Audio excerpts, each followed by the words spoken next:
This is Colonel Marshall, author of War.home.blog. Shh! Let's talk about what the problem really is. I have seen many people addressing issues in regard to science. Is there a creator? No! Religion. My religion is the only true religion. I'm so lucky. Politics. My politics can save the world. I'm so smart. The media. Everyone else is fake news. Education. Repeat back what we tell you. Food quality. Vaccinations.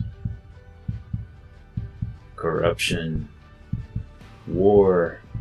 Weather modification. Poisoned water. Polluted air. Racism. And many other compartmentalized topics.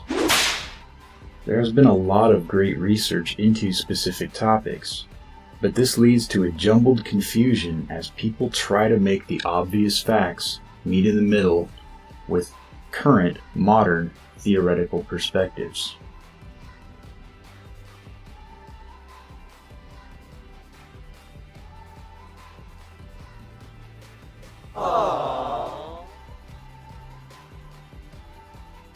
I want to take a few minutes to try to remove the shackles of compartmentalization and give a glimpse at the wizard behind the curtain.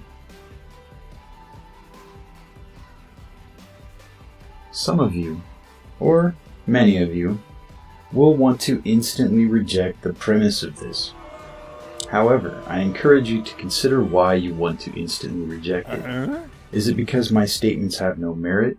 Or because scientific talking heads told you to reject it? Oh. People know things aren't right, but they think they can fix it within the paradigms that support the problem. They say we are better than this. But are we? All of our big problems are interdependent and derive from root causes. What is the problem? And where did it start?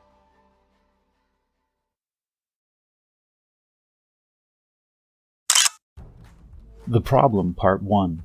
The Path of Alexander the Great. In 336 BC, after being instructed by Aristotle until age 16, Alexander inherited a strong kingdom and an experienced army. He carried with him the knowledge of kingship. Alexander's mother was recorded as being descended from the offspring of Achilles, son of the nymph Thetis. Achilles was a demigod who was defeated at Troy. The survivors of Troy founded Rome. According to Diodorus Siculus, 1st century BC, in his work Library of History, he says, on his father's side, Alexander was a descendant of Heracles, a son of Zeus. Heracles was also a grandson of Zeus. Alexander spent his adult life attempting to recapture his divine nature and immortality of his ancestors. Now, looking at the heritage of Alexander, on his mother's side, the descendants that led to the Empire of Rome. On his father's side, you have the same exact story of Enki and Utnapishtim, because you see Zeus had a baby by raping a woman, and then one of that baby's descendants was again raped by Zeus to make the line of Alexander. The same thing is recorded in Sumerian texts with Enki. The descendants of Alexander ended up becoming kings and emperors of many nations for a very long period of time. So all across the East and West, you have the same genetic lineage of hierarchy that leads back to Deus Pater, the father of the gods. I brought that up because that's the whole point of this problem series. So back to Alexander the Great. His trek, chasing his family heritage of immortality and divinity, led him to the Middle East, Egypt, and finally, India. Now, why would his search take him so far east if the beginning of civilization and the gods was in the Middle East? Think about that for a minute. Aside from that story of conquest and tragedy, what he believed, based on what he had been taught, led him to conquest. His armies were of great assistance, so that when he went to centers of ancient knowledge, he could threaten the truth out of them. He was trained in the oral traditions of the great philosophers. Plutarch describes the relationship of Aristotle and Alexander in his Life of Alexander. Section 7.5. It would appear that Alexander received from him not only his doctrine of morals and of politics, but also something of those more abstruse and profound theories which these philosophers, by the very names they gave them, professed to reserve for oral communication to the initiated, and did not allow many to become acquainted with. Section 7.6 of the same work.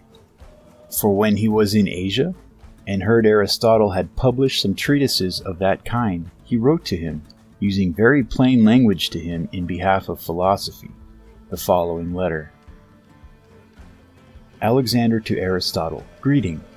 You have not done well to publish your books of oral doctrine. For what is there now that we excel others in, if those things which we have been particularly instructed in be laid open to all?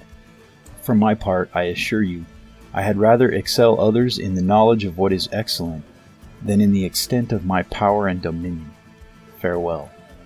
Alexander here says that his power and dominion comes second to his excellency of knowledge. Section 7.8 of this same document. And Aristotle, soothing his passion for preeminence, speaks in excuse for himself of these doctrines as in fact both published and not published, as indeed, to say the truth, his books on metaphysics are written in a style which makes them useless for ordinary teaching, and instructive only in the way of memoranda for those who have been already conversant in that sort of learning. The path of Alexander was guided by two important things: his genetic lineage as a descendant of Deus Pater, and his training in metaphysical science. Modern scholarship wants you to focus on the shiny things: the rise of a king, the dominion of an empire, world conquest, swords and shields and spears and blood staining the lands. It's exciting, and it's the easiest way to convince you that this is just another historical account of the evolution of civilization. However, when you go to the source and ask them why they did it and what was important to them, you receive a resounding answer that is echoed throughout all of history. The supreme excellence of knowledge and the pursuit of bloodline heritage are the motivators and the underlying narrative. The path of Alexander gives direct, clear, and unblocked views of the origin and destiny of the problem. How do we see it reflected in our day? Racism. The belief that bloodlines are important.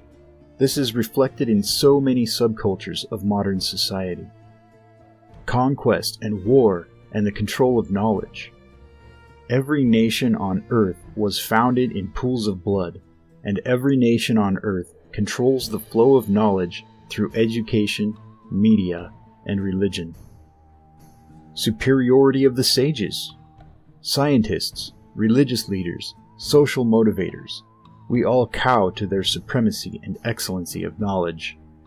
In most ways throughout the world, these people are all educated and licensed or endorsed by the system.